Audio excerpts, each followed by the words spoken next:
India has taken a tough position with China. Rajnath Singh avoiding even a handshake with his counterpart from China. I'm Barkha Dutt. You're with the Mojo Story. For the first time, India is talking about a fundamental erosion in ties if the situation at the border, at the line of actual control, is not addressed. Remember now, for months altogether, in fact, for more than 2 years, Indian and Chinese troops have been eyeball to eyeball. The shadow of Galwan continues to hang over the India China relationship. China has been adding provocation upon provocation, even recently renaming positions within Indian territory in Arunachal Pradesh. The Chinese buildup of massive infrastructure, apart from occupying places that are within Indian territory, continues, according to local eyewitnesses on the ground.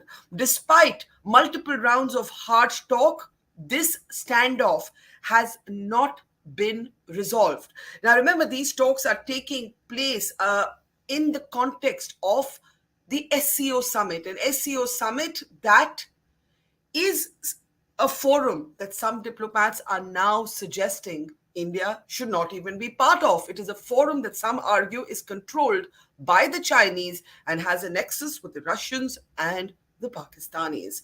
Looking at the new position, is it a new position that India has taken with China? Let's introduce our panel of experts on the program today. Let me bring them up first, one by one. Joining us is General Rakesh Sharma. He's a military veteran and a distinguished fellow at the VIF. Good to see you, sir. Also joining us is veteran diplomat Ambassador Malhotra. Always good to see you, sir. Joining us is strategic affairs expert Adil Brar with an expertise on China. Good to see you, Adil. Also joining us is military veteran, former Director General of Infantry, General Rameshwar Yadav. Good to see you, sir. And also joining us is defense journalist and analyst Vikramjit Singh. It's very good to see all of you. Is there something different that is taking place here is the first question that we must ask. India and China have been trying to talk and talk and talk and talk. And other than a kind of step back at Pangong Tso Lake, those talks have not yielded the results that India was seeking. Let me start with you, General Sharma. Do you believe that Rajnath Singh avoiding a handshake with the Defense Minister of China, reading the riot act, do you think this is a shift or do you think this is more of the same? Yeah, thank you for Barkha for inviting me. The fact is that if you follow what's been happening in the course of last 8 to 9 months, the Chinese have come to one institutional position. And everybody from the Chinese side who comes here, maybe Chin Gang or Wang Yi say before that, or Mao Ding speaking from Beijing, everybody speaks one language, that the border issues must be taken up as a normalized border management and control. These four words has become kind of as if it is etched into the dialogue. So when defense minister came in now, he said the same thing. In fact, the write-up which was issued from Beijing also said normalized management and control. So what the Chinese are saying in the course of now 8, 9 months is one thing, that the border is normal. So, and in response to this border is normal, the external affairs minister has been putting across his views very forcefully, saying border is not normal. So there is a dichotomy in the position that comes between Chinese and India, and exactly what happened yesterday evening also, when the Chinese would have said that this is normalized management and control, and the Raksha Mantri stated his mind and saying that, okay, you have not followed the rules and regulations and the protocols, and therefore it is not acceptable to us. So I think it's not a riot act. It's our continuation of our policies as against Chinese continuation of Chinese policies.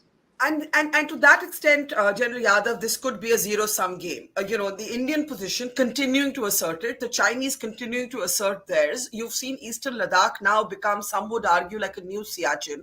It is entirely militarized. Indians will never pull back troops from these spaces now. Galwan has ensured that. To that extent, how does the current status quo with China change? General Yadav. I think China is interested in changing the status quo, whereas we are not. And if you look at the way they have conducted themselves politically and also in the military field, I can't hear you, sir. Okay, we lost him there. Let me take actually the same question to you, Adil. The point is the status quo I'm referring to is not the status quo anti the diplomats would cite, but About in fact, actually accept disengagement and view so India that is Pangongso, Bogra, Hot Spring. Whereas Dabsang and Demchok, these are two tactically important and okay, I think General Yadav is on a bad line. Let me just take the same question as I was to Adil. Adil, go ahead. The Chinese seem to be interested in changing the status quo, as General Sharma just mentioned. That's the position the Chinese are approaching this context from. But the other side of the story is that China is trying to sell a bargain to India, which is inspiring India's own strategic autonomy, saying that, look, we can be together in this new century, which is likely not going to be an American century. So forget about the border dispute that we have right now. Look at bigger things that we can do together. But as we know, on the Indian side, we are quite concerned about what's going on at the border. The LAC is becoming like LOC. And that's the situation that we are trying to control by maintaining the status quo. But China has set its mind on blunting India's regional influence in South Asia. And the border dispute is just one of the things that Beijing is doing. The other activity, as we see, is what's happening in Bhutan and other parts of the border. So definitely China has a strategy here by blunting India's influence in the region and selling a bargain to Delhi. That's what we saw yesterday. But it's important that we maintain our line, and that message was clearly reiterated by Raksha Mantri to the visiting Defense Minister, that this cannot be the new norm that you're trying to establish. But I want to pick up on this point you made about the LAC becoming the LOC, the line of actual control becoming the line of control. You refer, of course, to the kind of situation we have with Pakistan. To that extent, probably this is what the Chinese wanted. Yeah, absolutely. So, with the deployment that China has at the moment in Eastern Ladakh, they might have pulled back from certain areas along the Pangong Tso Lake, as well as some other points, but they are exactly in immediate periphery of that area. So, if there is escalation of tensions once again, they can move in quite fast. So, that's the situation we are looking at. And it appears that LOC is fast becoming an LOC. That was the message that Rajnath Singh tried to convey to the visiting defense minister, that we cannot let that happen with your own deployment. Sure, we might be able to disengage in certain areas, but the broader dispute is your major presence at all these positions where you are sitting right now and you're not willing to move back. That has to change, or our relations will look very bad from here on. So you actually don't see any reason for optimism. I want to bring in Ambassador Malhotra here. There have been some diplomats in your fraternity who've actually said that the SCO is a forum that doesn't suit India's interests, that you may be actually embracing it as a countervailing sort of organization to the Quad. But given that it's dominated by the Chinese, how does it help India? Can I put that question to you directly? Is the Shanghai Cooperation Organization in India's interest, Ambassador Malhotra? Yes, obviously, this is an important regional organization, and it covers the area where we have very strong, serious interests, and we can't just sit outside this organization. If we can influence in any manner whatsoever, it is only by sitting inside, on the table, rather than watching from outside. So this covers a very important area like Central Asia, and of course, border dispute is there. It's a serious matter between India and China, and things are not moving. But then there are many other important issues which impinge upon the security of India. It's the situation in Afghanistan. There are issues like narcotics, terrorism, counterterrorism, separatism, and extremism. Many other issues, connectivity, for instance, with our extended neighborhood. So I don't think it makes any sense to quit the organization, and whatever the best way is to be in the organization so that we can at least influence the developments in a manner that they do not harm our interest. So that's what I think, Barkha, to your question in a very, very So we stay within northern state. we stay within the SCO, but what is our bargaining leverage here? Given the nexus between the Chinese and the Pakistanis, given that we're walking a tightrope with the Russians, what, Ambassador Malhotra, is our leverage point here? No, it's not necessarily, anything. I mean, even with China, the leverage is China. We must not think that China has written us off. We don't matter anything to China. We do matter to China. That's why China is repeatedly saying what China is saying. In essence, what they are saying is, let's revert back to the situation some years ago, which is keep the border dispute on the back burner and let us collaborate and cooperate in other areas. And what they have been sort of, trying to, their narrative is that India should not fall into the trap of the Americans by joining Quad or, forging close relationships with the West at the cost of relations with China. It's not that India doesn't matter to China. It's a different matter that they did not accept our offer to join hands and work together so that the 21st century could belong to Asia. They probably want to do it all alone. They want us to play a second fiddle, so that's a different issue. So, and India, by the way, was brought into the SCO largely by the efforts of Russians who wanted to, counter the Chinese influence in the organization and also in the region. It's a different matter that today in the backdrop of what is happening between Russia and the West, that Russia is now getting closer to China. But Russia also understands that there is a limit to which it can get closer to China. At the end of the day, they also remain rivals in the sense that as far as the influence in the Central Asia and beyond is concerned. So I don't think that there is nothing for us being in the organization, and Pakistan just got it there because we were brought in by Russia, and so therefore as a bargain China got Pakistan in. So I think being inside SCO makes a lot of sense. Okay, let me get in Vikramjit Singh as well as General Yadav. We hope his connection works this time. Vikram, do you share in a way, other than Adil, who I think is not showing any optimism about things getting better? Certainly, General Sharma and General Malhotra say that, look, this is a long haul. This is a long haul negotiation. It's been on for 2 years plus. It's going to carry on like this, and you carry on. This is there's some kind of relationships that remain forever complicated, and this is one of them. No harm done. Keep talking. Is that how you see it, Vikram? Barkha, I think there are two ways in which I see the situation. One, Mr. Rajnath Singh's statement saying erosion of bilateral ties is also very tactfully aimed at, preventing the Chinese from making a success of these SCO summits or, these meetings. Because a very tension-filled India-China relationship will have an impact on the SCO, which China wants to make as a success and counter the US and European-led blocs. So I think Mr. Rajnath Singh has tried to hit there also.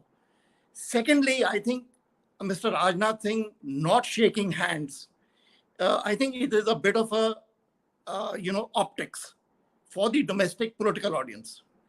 Rajnath Singh talks about peace and tranquility at the border. He doesn't talk about restoring status quo ante 2020.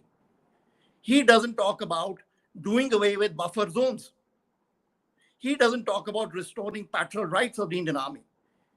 What about the dirt track that we were making to Galvan PP-14A, which has been stopped? So what I think this government is doing is that they are playing to the optics that we are very strong, we don't shake hands, we don't do this, we have a very strong statement. But at the ground level, things are very different. At the ground level, I think this government is trying to buy peace with the Chinese till the Lok Sabha elections of 2024. They need stability on the borders for that. Because, the image of being, very strong on security, on national security, is being hit by these Chinese transgressions, incursions. So I think there is a bit by this government to make sure things remain cool at whatever cost till the elections. And to the domestic audience portrays yet that we are doing a very strong, we're very strong on the borders. So it's a calibrated sort of handling with one eye on the elections, that you somehow hold, as it were, the situation. Don't allow it to dissemble further. General Yadav, would you agree that in fact things are much worse than anyone is letting on? And you routinely have, for example, councillors from Ladakh who keep pointing to what they're seeing. Well, my fellow panelist, his comments are more political. So I will not comment on that part, but I can assure you one thing, that Indian Army is in a very firm position there. And of course, we are working under the government directions. And there is a stability, and we have ensured that China does not intrude inside our area, our line of perception. There are disputed areas. The two of them still remain, Dapsang and Demchok, which has got what I was trying to convey, that these are two tactically important areas for them. Dapsang is the one which is overlooking the KK Pass, and Demchok is one area from where we have got the shortest access to the highway, which is joining the Xinjiang. So they're worried about it. So it is more of a offensive defense kind of a posture what China is trying to have, and they are not willing to go back onto these as of now. And wherein, from our perspective, is that disengage from all the areas and let's go back to April 2020 situation, so that there is no violation of status quo. China is certainly not interested. They want to do salami slicing in these two areas especially. And it was only when we occupied the heights south of Pengong So Lake, that's where they had started buckling and they started agreeing for the disengagement, Well, because they were exactly. at tactical disadvantage. Correct. Yes, sir. So saying that we are on the back foot, no, I do not agree with it. We are very much in control of the situation, and we will, in case anything is required as per the government directives, we will execute whatever action is possible at the time and place of our choosing, and we have that capability. It is Nova 1962. Means rest assured, I have served there. Rakesh, General Rakesh has served there.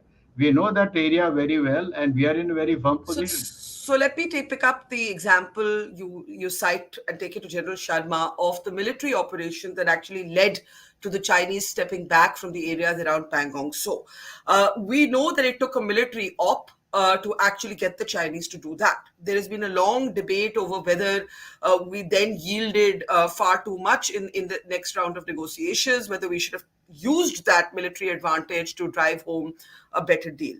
My point is that Galwan was 2020 and we are now in 2023. These multiple rounds of talks have not yielded the pullback from spots that, as has been pointed out. Now, my question is quite simply this. Ladakh is militarized. I don't think that's changing in a hurry. What concerns you the most China right now, General Sharma? Okay, look, if you analyze what the Chinese have done in the course of last 3 years and these multiple rounds of talks, is that they have denied us patrolling to the Depsang Plateau. And that is, I don't like the word friction points. I think we are playing into the hands of Chinese by talking the word friction points. These are all access routes to Depsang.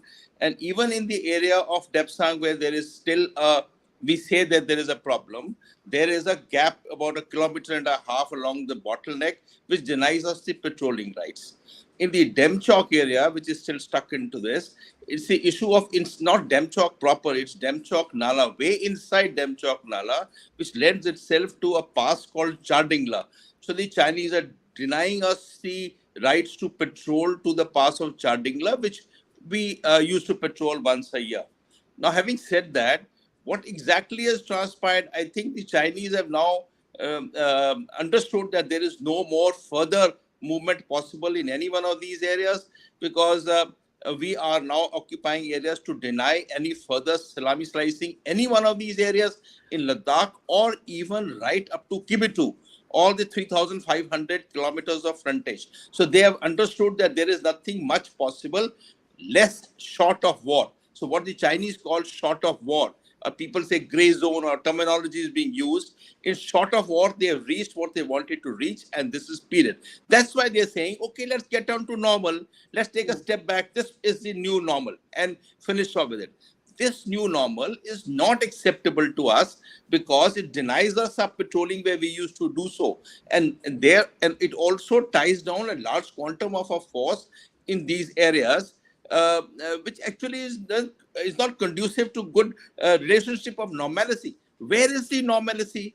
With forces located close to each other, with the infrastructure being developed, including a road right next to the line of actual control G695, the pipelines being made, the runways being made, where is the normalcy? So when you want to talk normal, okay, let's get down to normal. Let's discuss areas. Let's sort it out. Let's do an LAC marking demarcation and withdraw the forces that you brought from Xinjiang and from Tibet, the 76 and the 77 group armies, away from these areas, and then talk normalcy. You are putting pressure on us, creating threat on us, and then saying, okay, this is normal. That's not done. Yeah. Let me bring in Adil and Vikram before I go to the ambassador. You know, the phrase no war, no peace was mostly used for India-Pakistan, where there has been war, but for all the periods in between. It is now a phrase that accurately describes the situation with the Chinese. There's certainly no peace and there is no war. Do you see things getting worse, or do you think neither country is interested in pushing the envelope further on this very tenuous, fragile sort of holding? You know, borrowing a term from aviation, I'd call it a holding pattern. Adil? I think the situation is likely to remain in this sort of limbo that we have right now, because as General Sharma was saying, they've achieved what they wanted to. It's unlikely to escalate any further. But what we are seeing right now is China is projecting power by carrying out exercises on the Eastern Ladakh side. They carry out almost regular activity on a daily basis, which is something you can see in Chinese state media, broadcast. And that itself to us is concerning, because they are not exactly taking a position of, negotiating a settlement from here. They're rather sticking this knife at our neck and hoping that, we accept it from here on and move away from the sort of status quo that had existed in the past. We do have a bargaining chip right now. There's summits coming up, the SCO Leader Summit in July, as well as the G20 in September. But these bargaining chips are very weak. They're unlikely to be, give us the kind of benefit of, moving these forces which are present in Eastern Ladakh. So we'll have to find a better bargaining chip. And I think that's the only way forward, convincing China to step back. And it might be more of a military option than a diplomatic one, because that doesn't seem to be yielding any results. Well, that was my point, that the only time in the last 2.5 years that we have got the Chinese to yield something, and I take General Sharma and General Yadav's point that it's not 1962, has been via a military operation. That is the truth. The sort of verbal rounds of negotiations haven't yielded results. Vikram, do you want to add to that? Barkha, I think, we had an Operation Snow Leopard where we occupied the Kailash Heights. And then we gave them up for a tactical so-called disengagement on the north bank of the Pangong Tso. Now, the Chinese can anyway mobilize much faster on the north bank. We have a bottleneck between finger 2 and finger 3, which our mobilization is much slower. Now, my point is that those heights which we occupied are now being denied even to our graziers. It's become a no-man zone, a buffer zone.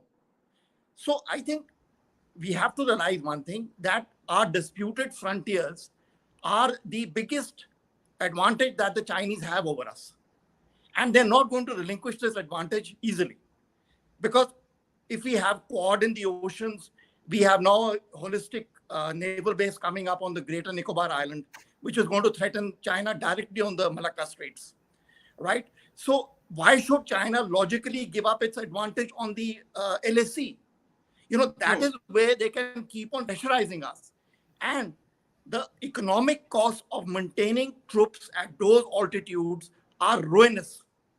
We have troops all the way from Jammu, Kashmir, AGPL, Eastern Ladakh, down to the central states, north and northeast, at those high altitudes. And you know very well, maintaining one battalion at high altitude, what it costs the country. Where are the funds going to come for modernization? Our pension and salary bill are anyway eating it up. And hence the External Affairs Minister's statement that I am not wanting to take a fight with an economy much bigger than mine. General Yadav, I want you to respond to this. I did say it's become a kind of new Siachen. I don't know that the challenge is costs. I would respectfully disagree with Vikram, but I do know that the military would not want to be stretched from the LOC all the way to the LAC, and I think that point is well made. And to that extent, what is the way back from this? Because I don't see, even with some breakthrough in talks, I don't see India pulling back now from Eastern Ladakh in terms of stationing troops through winter months at the heights. You see, what Vikram has said, there are 2-3 points. First is the China is trying to pressurize us.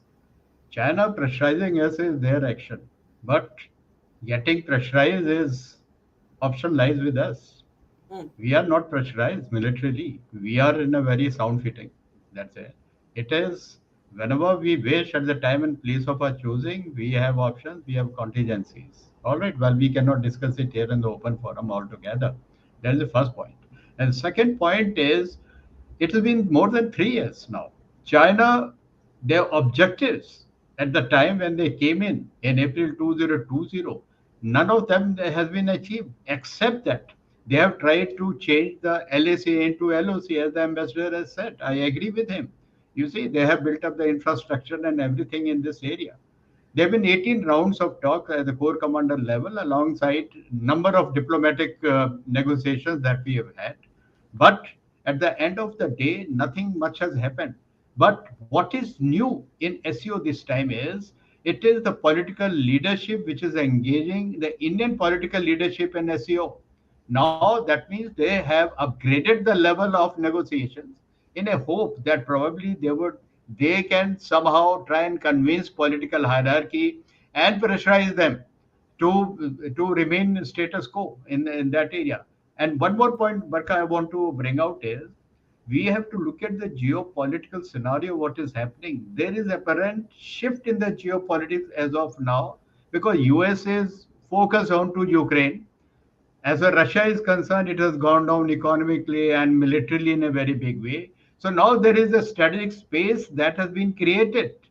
Now China is trying to get into that. You see, they are trying to become peacemakers. They have reached out to Iran and Saudi Arab. They have got patched up. They have also extended, means given a peace plan to Ukraine and Russia. He had visited, President of China has visited Russia, and now he has spoken to President Zelensky. So there is a move forward. And there are also talk that they are trying to mediate between Israel and Palestine. So China is trying to convey that they are a different phase altogether. And within this entire matrix of politics and geopolitics, where does India fit in? India fit in because China is, in case they have to be worried from any one country in this entire world, is India. Because like Vikram has said, that Andaman Nicobar, we have military leverages in Indian Ocean region. Their entire supply line passes through that. And all said and done, China is one country which relies on its economy. That is the biggest strength. Okay, so we have leverage to dent in that. So that is their fear. Okay. In fact, their deployment up north has also got a strategic hydraulics to it. Okay, let me bring in, I have to start closing, but Ambassador Malhotra, where do you see this relationship going from here, framed within the larger geopolitical churn that General Yadav references? Barkha, I think for quite some to come, the situation is going to remain the same. Although we have said we have been repeatedly saying that unless there is a peace and tranquility and normalcy on the borders, we are not going to talk to China or in other areas. But if you look at the ground reality, from China's perspective, you know what, except that there has been some dilution of our economic cooperation with them at the government-to-government level, the business is as usual as far as the other commercial interests of China in India are concerned. In fact, the trade volumes are increasing. The bilateral trade has grown up. the balance of trade is again in favor of China, probably even more than what it used to be. So the position suits China. And if I remember correctly, day before yesterday, on the eve of their defense minister's visit to India, Global Times had said that this is a very complex issue. That is, the border issue is a very complex issue, and nobody should expect its resolution in a short period of time. So therefore, they are indicating that this is going to be an ongoing process, going to be a long-term process, and that's why they say, okay, let's put it on the back burner, like we did in the past. We had those 93, 96, and so on to 205, 206, 56 agreements for the management, confidence building measures. The idea was to, this parallel process of discussing this border dispute will go on while we will cooperate and collaborate in other areas. But that situation, now we are saying, I think we have taken a very strong position, and probably we have also taken a strong position vis-a-vis Pakistan, where we say unless there is a stop cross-border terrorism, we are not going to talk to you. These are very strong positions that we have taken, and I'm sorry to say we may find it very difficult to retract from these positions in coming days. That will then show unless there is a very strong, visible breakthrough, a sign visible change. That sign from the Pakistani side and the Chinese side that they are making concessions. Well, I certainly don't see it coming from the Pakistanis. I don't know about the Chinese. Very quickly, 30 seconds each to General Sharma and Adil. Adil, I'll start with you and then give General Sharma the closing word. Go ahead, Adil. I think India has to take a look at ability to blunt Chinese power, whether it's in economics, the supply chains which are shifting right now away from China. India has an opportunity to hit that somehow, to challenge the Chinese power. That's where India can take the war to China, and India has to find ways to do that. We can look at the planned economy. India is not as planned as China is. So we can find ways to get back at China. So we should not assume that China has this advantage in terms of economic relations and its trade with India. We have our own advantages, and we have to make use of that. General Sharma, do we need more visible aggression in rhetoric, in intervention, in blunting the Chinese neo-imperialism that is often asserted through its capture of markets? Okay, Barkha, I make 2 points here. One is that I take a step back and say LAC has not become LOC. I have been deployed in both areas. It is not eyeball to eyeball at LAC. We are located there. We are located in the bottleneck. The Chinese are a kilometer away, but we are not in trenches like on the Pakistan border with the rifles in sight of the Chinese. It's not happened like that. But we are located close by. It has not become line of control. It gives a wrong impression of things. Second issue. There is a dilemmatic situation, as you're pointing out. There is 5 meetings of the political principles in the next five months. There is G7, there is SCO, there is BRICS, there is G20, and there is RIC.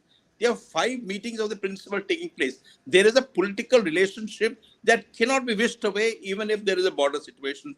There is an economic situation you just cannot wish away because it helps us in our developmental efforts. We require intermediary products from China to make finished projects which we can supply outside. We require the boilers for the nuclear plants. We require the lithium batteries. We require the solar panels. So, actually all 3 are parallel lines. These are 3 trains hurtling in parallel lines, the politics, the economics, and the difficult situation on the strategic borders, and they are not coterminous.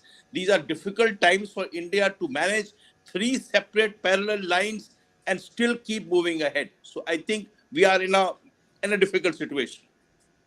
Difficult is a polite understatement, but certainly very complex. And you're right, the shorthand is important, and the LOC and the LAC are not interchangeable constructs. So I think that point is well taken. But I think the point that was being made by others was that you have this massive military buildup and you have a situation of, no war, no peace. So to that extent, there are parallels, but there are also differences. I don't see, frankly, and that's the bottom line, any solution in the near term. I think the Chinese know that. I think we know that in India, but we leave it there. Thank you very much, gentlemen, to Ambassador Malhotra, to General Yadav, General Sharma, to Adil, and also to Vikram. Thank you, and to our audience. Thanks for watching. See you soon. We started Mojo right here in this basement. Just 4 people, 4. And now we're about to hit our first 1 million subscribers. So this is to say thank you to all of you for your support, for your respect, and for your encouragement. We've always gone to where the story is. During the pandemic, when television's big anchors were hunkered down in their studios or at their homes, we hit the road. We traveled from Delhi to Kerala, covering 30,000 kilometers in our small car, reporting from inside ICUs and inside slum tenements. Whether it's flash floods or war zones, we've always put our boots on the ground. In fact, we're just back from Punjab, tailing the Khalistani fugitive Amritpal Singh. And through all of this, we have always put you, the people, first. In an age of partisan polarized media where most journalists are either chamcha ya morcha, we believe the story is sacred and the truth of the story is what matters. And now as we get ready for the next step, we need your help. Become a Mojo member and get first access to all our big interviews.